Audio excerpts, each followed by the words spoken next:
Welcome to Movie Time Machine, where each week we pick a movie from the past and relive it in the present. This week's movie, Gladiator.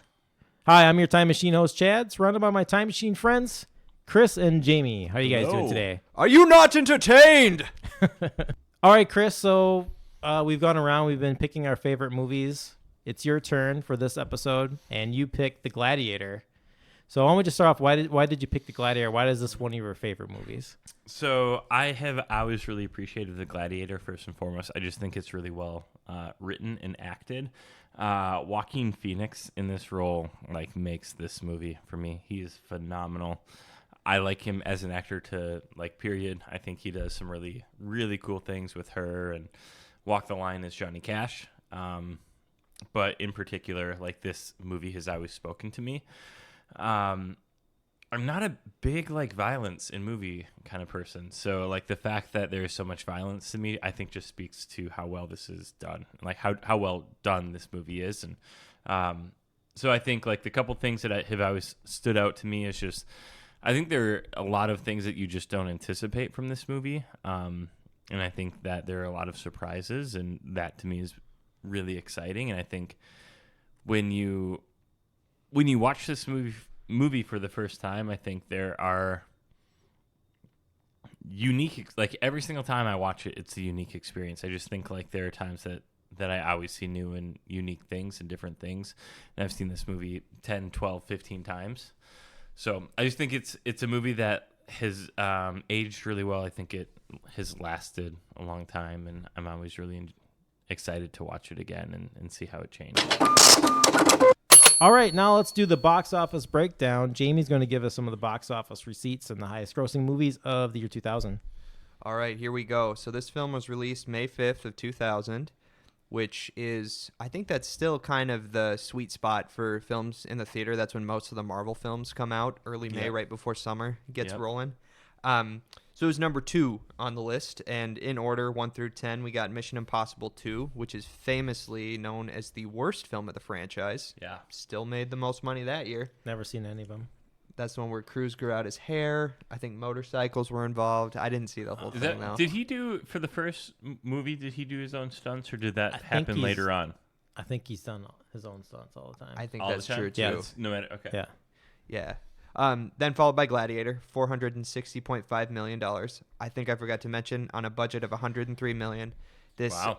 Yeah, had a worldwide gross of $460.5 million. I've seen different Wikipedia numbers, give or take $500,000. Man, and on that budget, too, that movie looks so good. Mm-hmm. It's just, watching that movie, it has aged so well. Yeah. So well. I mean, it looks like it could have been released today, this year. Agreed.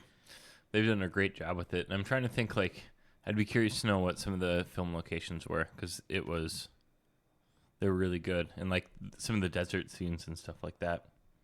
I think when they were in Europe or Asia, that's where they had the model of the Colosseum, right? I mean, they built, I want to say, half the Colosseum to scale. Yeah. It costs millions and millions of dollars. Yeah. But then another great example, too, of, practical effects mixed with, CGI, which you can't, you cannot see it. It's hard to see. Yeah. Right. All right. Just run through the last few here. Castaway, number 3. What Women Want, number 4. Disney's Dinosaur, number 5. Number 6, How the Grinch Stole Christmas. 7, Meet the Parents.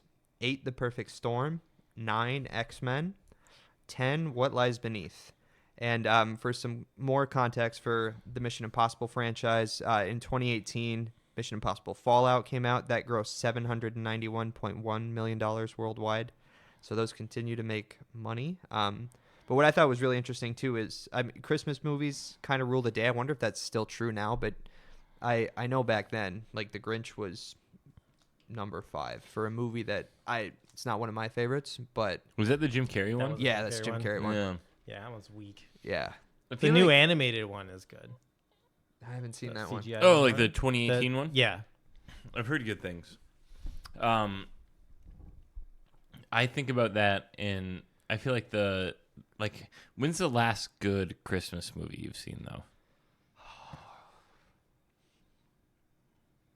It's been a while. Like I feel like Home Alone. I was gonna say like I feel like we can think of like a couple like good ones. Like I feel like the one that people often talk about is Love Actually, right? Like that is like a Christmas movie, but also like just wants to choke myself. yeah, but like so many people love that movie, and like it is like a well-known like Christmas movie. I feel like you talk to a lot of people, and they're like, my favorite Christmas movie is Die Hard 1. Which we can get back to. Is Die Hard a Christmas movie or not? I don't know. Yeah. Well, I would say Gremlins. That's a Christmas movie, right? Damn that's right a great it movie. is. Yeah, that is solid Christmas creature feature. Do you guys X-Men? Anybody? I remember this had to have been. I think it beat Spider-Man. No, like for me, like the two that really stood out was Castaway and Perfect Storm. Like those were two movies where like I thought Perfect Storm was a really good movie, great cast. Like I'm surprised that didn't do better in the box office. So that stood out for me. And then I also think Castaway, like with Tom Hanks, like again, is a very like well-known movie. I would expect like there's a lot of expectation put on by the actual company that it would do better. So, but still, I mean, so for Gladiator or Castaway? No, for Castaway. Yeah. So just really quick, out of these top 10 movies, like which ones either have you seen or have not seen? So what haven't you seen out of this top 10 list? I've seen all but Dinosaur, What Women Want, and What Lies Beneath. Yeah, I would say for me, the movies, I haven't seen What Women Want and What Lies Beneath. Everything else I've seen. Man, I've seen the Grinch movie. Is this going to be disappointing, And Chad? X-Men.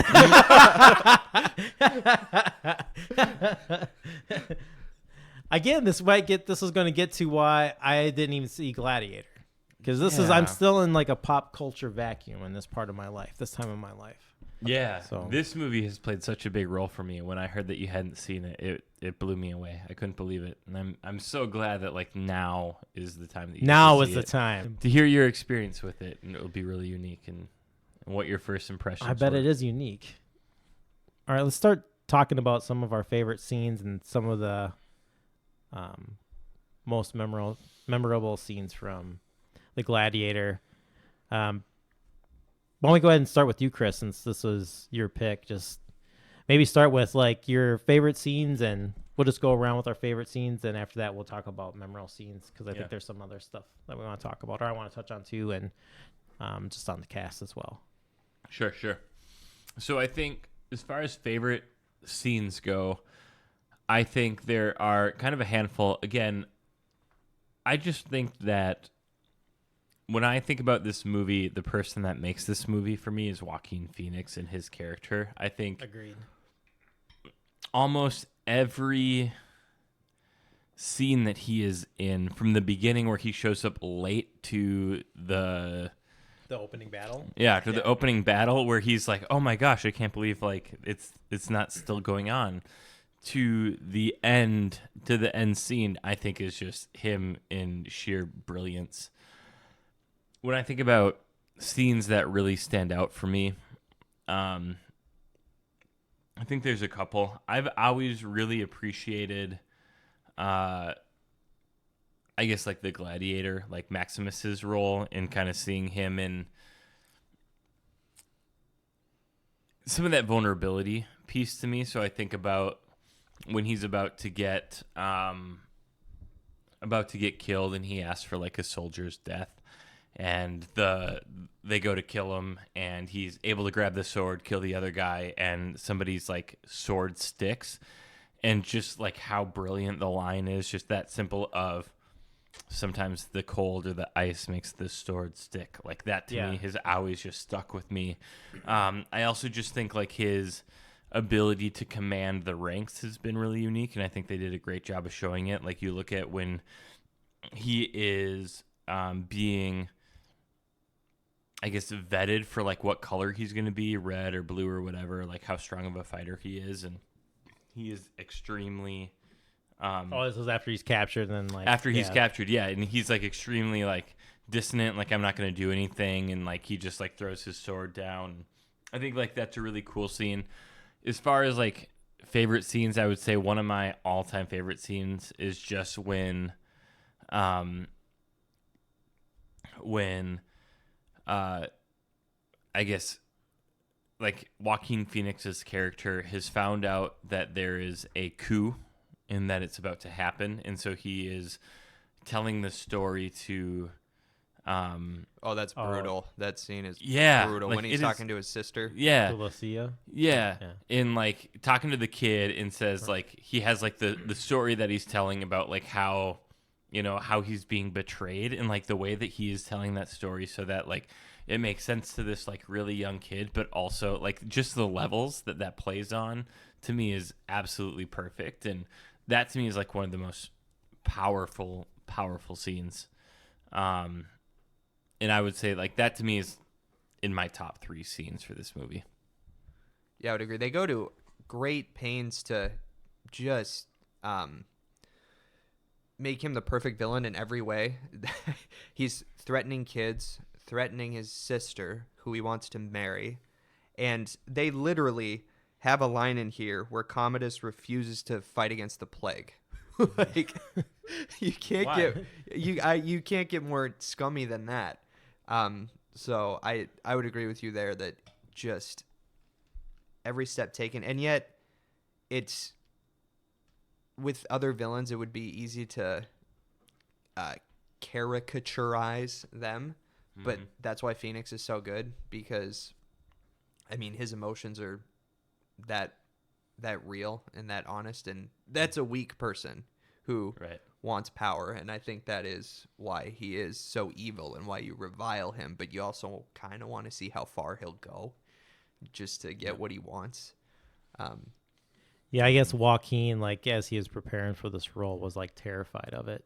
Really? Like he was terrified that he wasn't going to like live up to this character. Yeah. And Ridley Scott would go on to say that he just grew into it like instantly, and it just plays out, and just like, because I always thought this was like a Russell Crowe movie. Then after watching it, I was like, I tricked myself into believing that, because that's one of the main reasons I did not watch this movie. I was just like, I'm sick of, I don't like him. He's a terrible actor, I think, for the most part.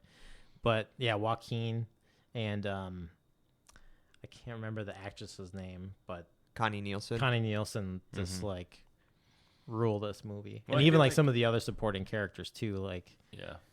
Well, and it's not your fault for being misled, because Crow won the Oscar for I was Best gonna Actor. say. yeah It was like it is literally the one scene when his wife dies. Like he like that is a tremendous scene where he finds his wife and his son dead, and he's got like the snot and the spit that's like coming out, and he's like kissing the feet of his wife, and like you can just see the string of like snot and like spit. Like that's powerful. Like that, to me, that scene alone is what won him the Oscar. I believe it. All right. Thank you, Chris. Jamie, you want to go through what your favorite memorable scenes were? Yeah, absolutely. So like you, Chad, I was kind of struggling with Maximus throughout the whole film, and a lot of it too is almost like Rome. The story itself is just a weird amalgamation of, like you got Richard Harris as Marcus Aurelius, who's a very famous British actor. So I was immediately thrown, I'm thinking Shakespeare, and we're in ancient Rome, and when Commodus learns he's not going to get the throne and he's chosen Maximus, killing his father, I mean, that's just, that's Hamlet.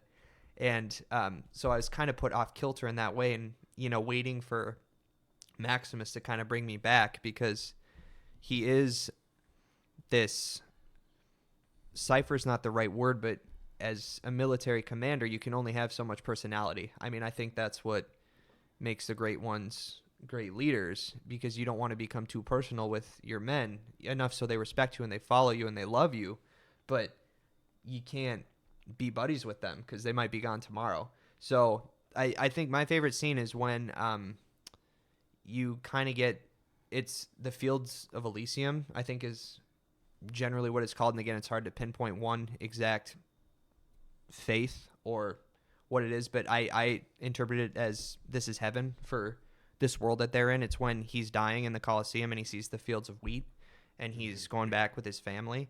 And to me, that's the most powerful scene in the movie, because you realize this is what it's always been about. He fights because he has to. He wins because he has to, but ultimately he wants to go back home. He doesn't want to be Caesar.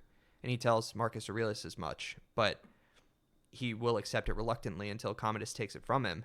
And he doesn't want to be a gladiator. He throws down his sword. He doesn't want to fight. And he doesn't even want to die. It takes Connie Nielsen to tell him, go to them, go home. And and it was so weird too, because I was trying to figure out how I felt throughout the whole movie. And then, there weren't man tears, but they were close when he's going through the wheat fields and, being reunited with his family. I was like, fuck. That's what it's all about. Yeah, I love with like the fields of wheat. I love that's how the movie starts out. Yeah. And there's like the opening scene, then there's the moment when they're riding him out to execute him.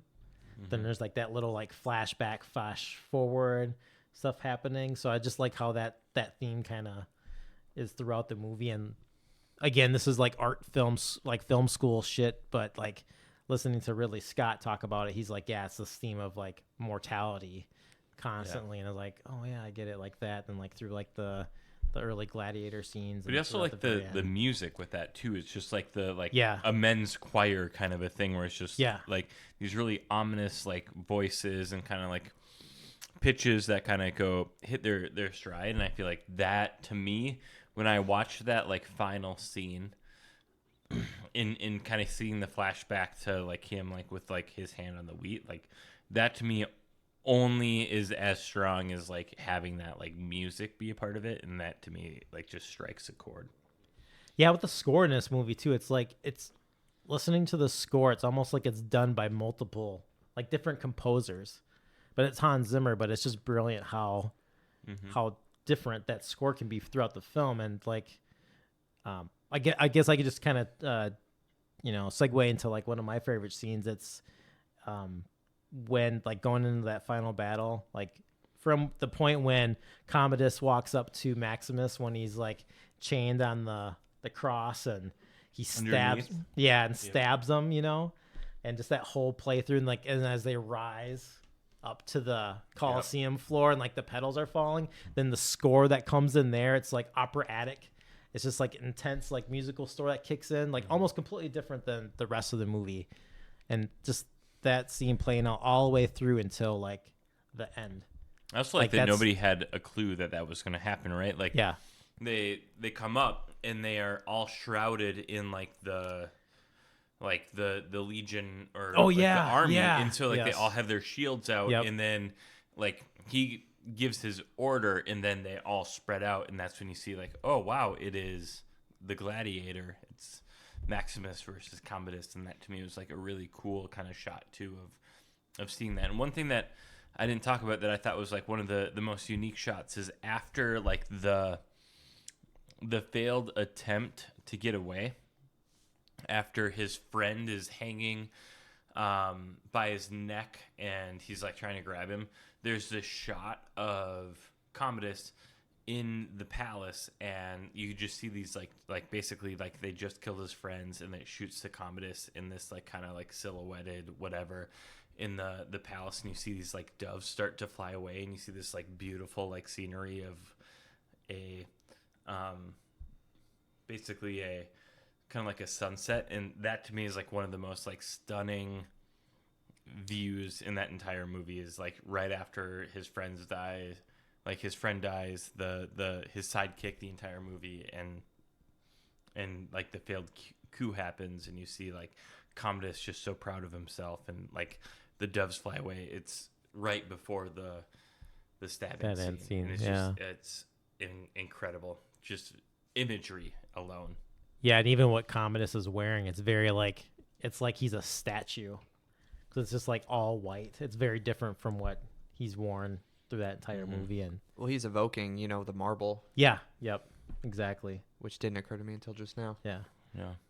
But and I kind of wanted to talk a little bit more about that. I don't know if we want to pivot into some of the more historical stuff with the script right now. I don't want to derail us in that direction. But conversational podcast.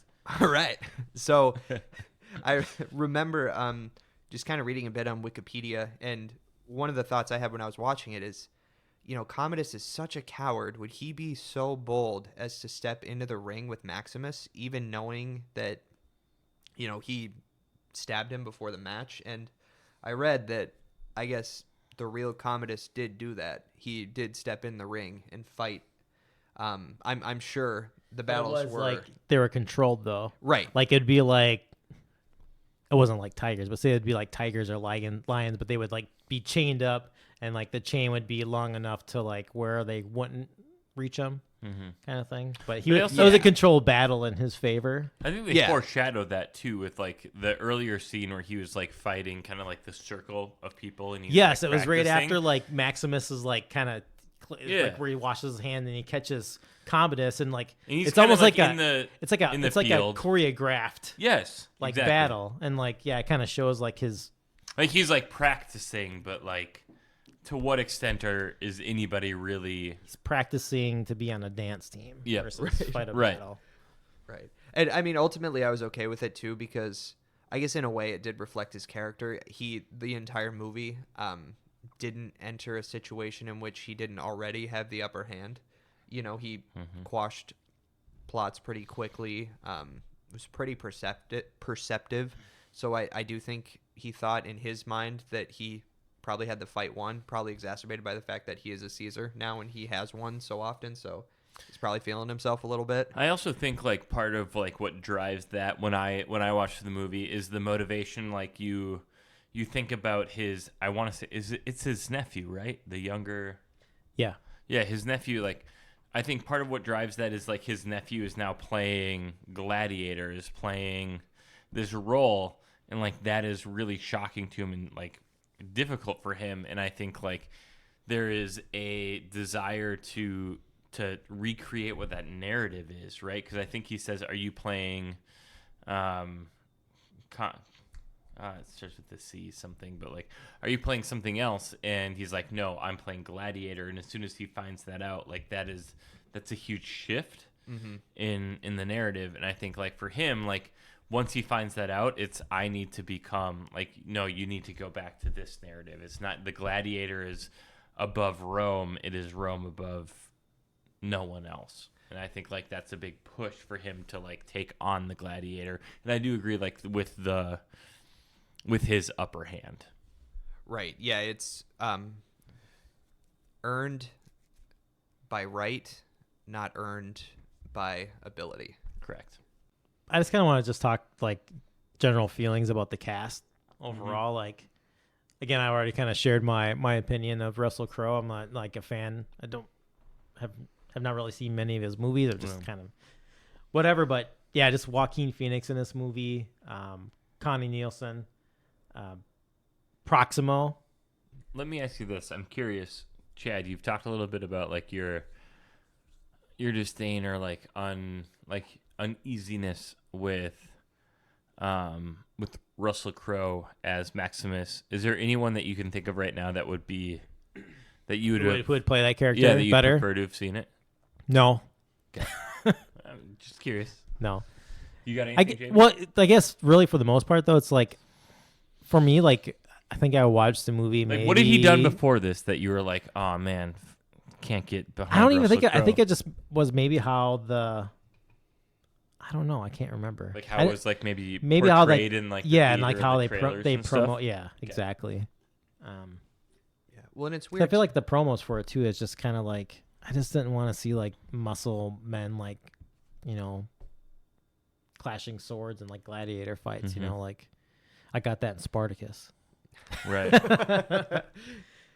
I don't think it's. I think that Russell Crowe was terrible in this movie. I just think the supporting cast was so great Yeah. that It made him like kind of like it kind of like diminished. like I he agree. did- Like I I don't think he was bad in this Yeah. movie by any means. Like Yeah. in my opinion, like Joaquin Phoenix 100% stole oh this yeah, movie. definitely. Like every single scene that he was in was phenomenal. But I also don't think I don't think that Russell Crowe is by any means a amazing or stellar actor. I think he does fine in the stuff that he's been in. But everyone else in this especially Joaquin Phoenix, which a lot of the scenes were them together, like back and forth, or Joaquin with others, and there's just no defeating what he did. Like there's just he in my opinion made this movie more than Russell Crowe did, even though Russell Crowe was the Definitely. face of it. Well, and I think what's off-putting too, and maybe subconsciously, is Joaquin Phoenix looks like a Caesar. He looks a little bit more Roman, and like I kind of mentioned before with Shakespeare, it's just such an amalgam of different cultures and stories. Like Russell Crowe is Australian, and it slips out a little bit when he's talking, not enough to derail me, but just enough to, I don't know, if he's not Roman, but he's also a Spaniard. So I was trying to put these lines together too. I was like, wait, they're calling him the Spaniard, Right. but he's the general of Rome, and it's not explicitly clear the first time you see the film. Once you watch it a couple times and just reflect on how vast the Roman Empire was, that becomes more clear. But I think for me anyway, I don't want to put words in your mouth, Chad, but that's kind of what's off-putting, is like he's kind of, Hey, I'll be honest, like I've been known to I'm gonna speak hyperbole more often than not, so I got a good one for you though. So Yeah. 1997, he was in LA Confidential. Have you seen that? no. Okay. Should you ever decide to steer your ship of the imagination back into the 90s, that's a solid. Maybe Russell like Crowe. 96, 97 to like 2000, 2001. There's a big gap. But I feel like Okay. Russell Crowe too. Like the thing, like he made his name was the math one. Yeah. Brilliant Mind. Yeah. Beautiful Beautiful Mind. A Mind. Beautiful Mind. Like I feel like that's what made Russell Crowe, and like I think that's honestly what got him this part. Was this one before? Yeah. That's fine. Yeah. It was released the year after, but you're right, and I think that won Best Picture in 2001. I can't remember if he won another Oscar, but I think he might have. Yeah. I think he did. Yeah, I think he did. Got, nominated for it. Two things in the film that I really enjoyed that we haven't talked about yet is Jamon Hanzu, who plays Juba, and I probably just butchered his name. Yeah, he's so, awesome. Pardon me. He always pops up too in movies that I forget he's in, and he's always great. I'm always happy to see him when he's in the movies.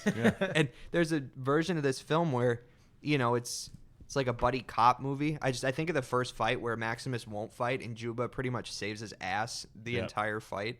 So that's just a good friend, is all that is. Yep. And buries his soldiers at the end. I'm a I always big like the Juba figures fan. of his family. Yeah.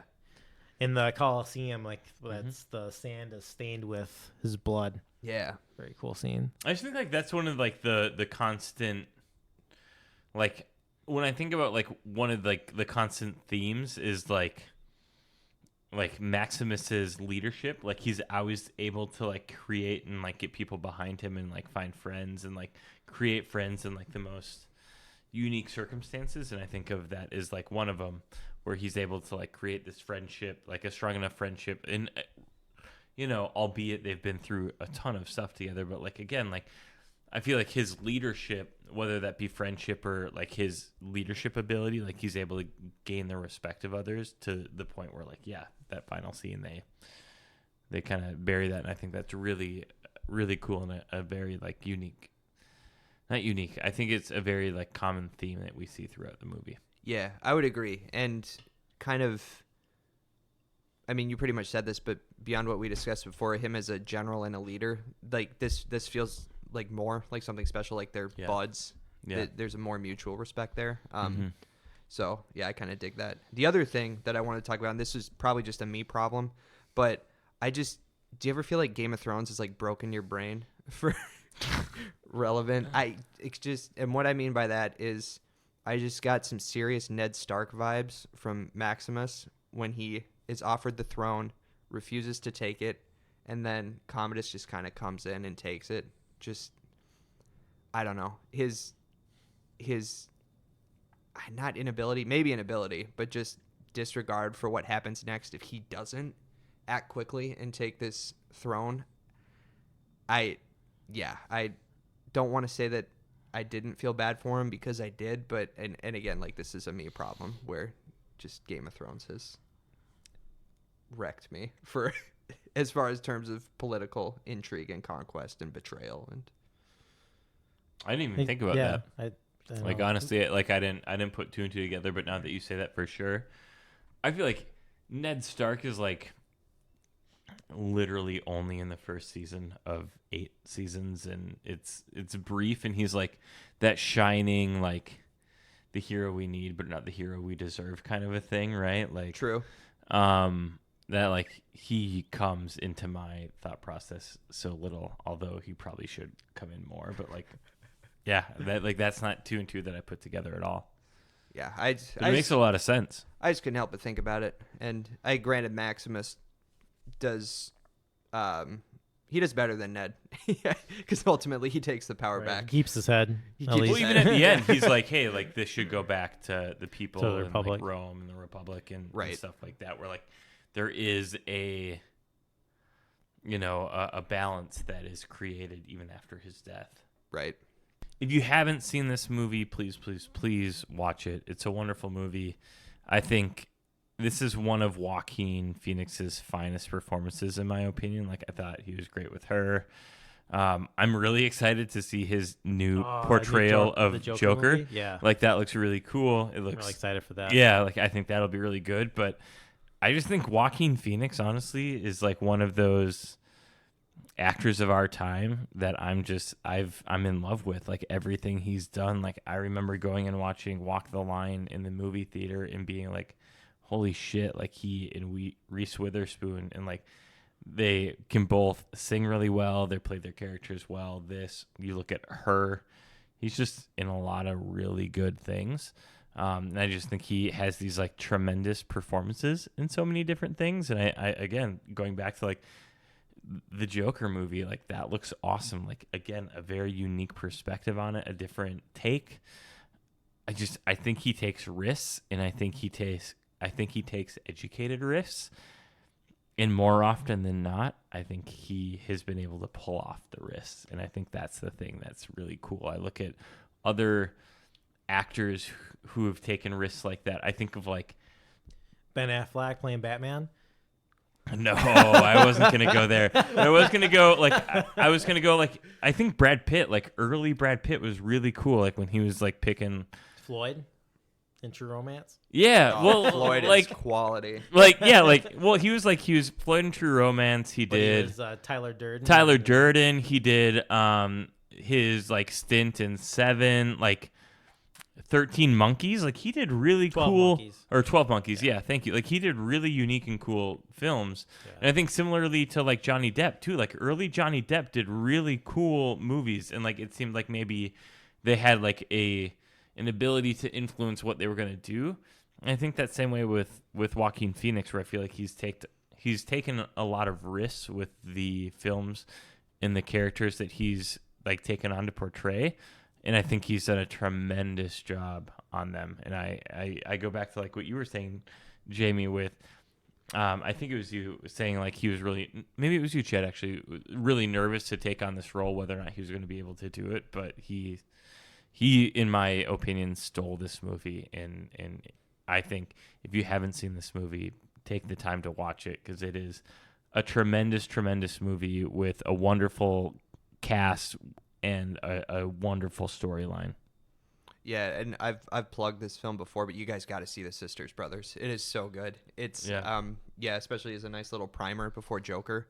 It's the cowboy movie with him and John C. Reilly, and he just plays a drunken, lecherous fool God, of a cowboy. I struggle with John C. Reilly, like because that like the Dewey Cox story, like some of these things that just seem like it's such a joke, and like I don't think I can't take him as a serious actor. It's difficult for me because he drops all of that John C. Reilly-ness in this Yeah, one. yeah. And so I would really be curious to get your perspective on it. Sure. I love him most in Wreck-It Ralph. Yeah, I do too. The first one or the second? The first one. Okay. Second one's the first not. time he wrecks it. Yeah. Well, Yeah. Got it. It's important to know. Have you seen Wreck-It Ralph? I haven't seen the first one. I've seen the second one. Oh, Is out more on importantly, is Sarah Silverman in both? Yes. Yes. Okay.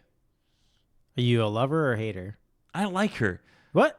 You don't like her? No, I like Oh, her. yeah, so do I. I've had to defend her for a really long time. No. People are Yeah. finally starting to I come around. I like her. Like, I think the thing that like really like cemented it for me, and this is gonna sound silly, but was like the episode of Cars, like comedians in cars getting coffee.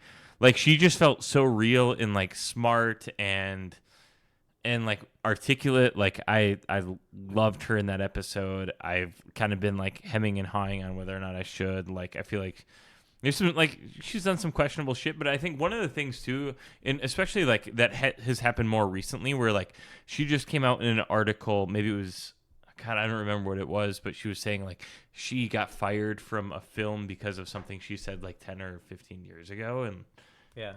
I think it was like a blackface thing that she did when she was doing her own show on Comedy Central, and she talks a little bit about like her like what that has looked like for her moving forward. And she's like, you know, all I can do is like apologize and say like I don't agree with what I did, and I recognize that I did it, and like how do I move forward from this? And like I feel like there's genuine growth, which I think is really important. I feel like she's trying really hard to take what she did and take a mistake that she made and try to turn it and make it for the better. And I don't feel like I have seen that many celebrities do that in a way that has felt genuine, and I feel like she has in since that article, and again since that interview in Comedians in Cars Getting Coffee. Like, I'm a huge fan of her. I appreciate what she does, and I think she's smart. I think she's articulate. I think she has a good place that she's coming from, and I really appreciate it. Let's hear your thoughts finally. Let's hear your thoughts finally, Jamie. My finally thoughts. Pray tell. Oh God, let's see. What haven't we talked about yet? I think I pretty much ran through it all. Talked about Game of Thrones, talked about Ned Stark. The one thing that I would say is I do love this film. I enjoyed revisiting it. There is a case that Crouching Tiger, Hidden Dragon is the other best picture of the year 2000. I haven't seen it recently enough to campaign for it as strongly, and frankly, I'm not sure if I would even like it as much as I do Gladiator again. But I remember it was nominated, and out of that category, I think those two were the only ones that I really came out in defense for or felt strongly about. So. That's crazy too, because I don't think Crouching Tiger was promoted very heavily either. It was kind of like it wasn't like a limited release, but I remember like dragging a couple friends to that, like not even like they had no idea what it was, and like I remember walking out of there like, whoa, like blown away. It was like a really cool fucking movie. Yeah, I remember it very well. It was playing at the indie theater by our house, called the Chez Artiste. And my mom took me, and I think it was just an effort to probably culture her son. That's probably what she was after there. but yeah, it was the same thing. I was 10 It years was only that easy to get culture just by walking. If only. Right? right.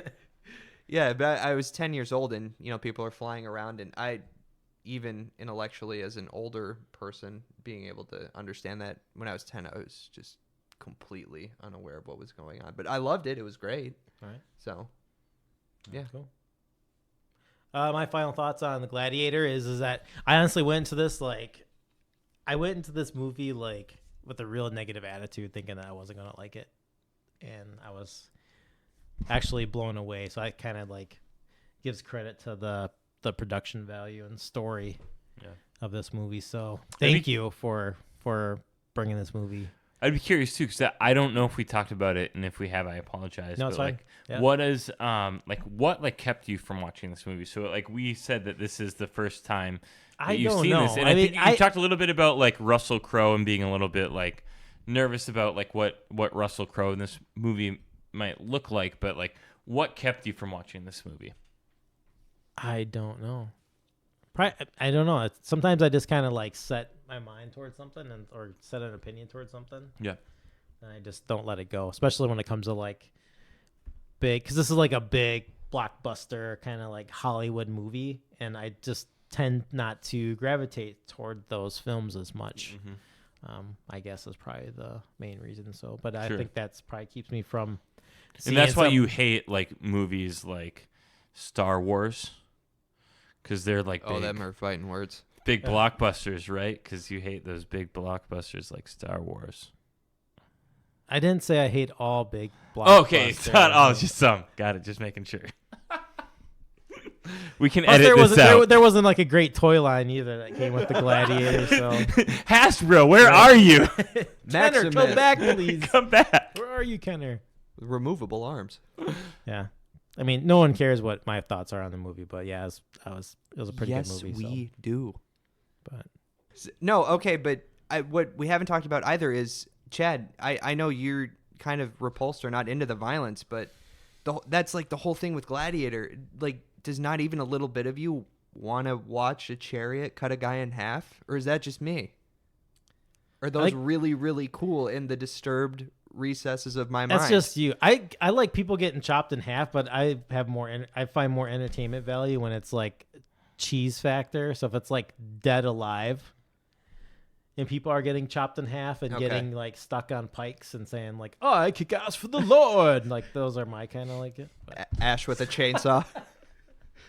Or like you loved Red State. Well, I've never seen it. Oh, is that the Kevin Smith one? Yeah. I'm telling you, this podcast has drawn me back into movies versus just watching TV series. So again, I've not seen a lot of movies lately. This is helping me get back. That's why I got you guys. You guys are more into movies than I am, and I'm learning through this. So yeah. I'll continue to watch the violent ones for you. I'm at peace with that part of my brain Jamie that kind of is wants here. to see it. No, and actually, it wasn't. It's not I wasn't repulsed by the violence in the movie. I just wasn't. More so the acting. It was more like one in particular. Yes. The acting. The violence is fine. It was the acting that was repulsive. Yeah. In particular, I'm sorry. Again, like the has acting to go was, Crow. Yeah, the acting wasn't bad. It's just, whatever. I've said everything about that before. Yeah. But all right, why don't you take us away? All right, and that concludes episode 5 of Movie Time Machine's Look into the Gladiator. If you have any questions, comments, concerns, or corrections on this podcast, or want to tell us how much we suck or how we're doing, whatever, find us on Twitter, Movie Machine Pod. Just look us up, Movie Time Machine. And thank you, and good night.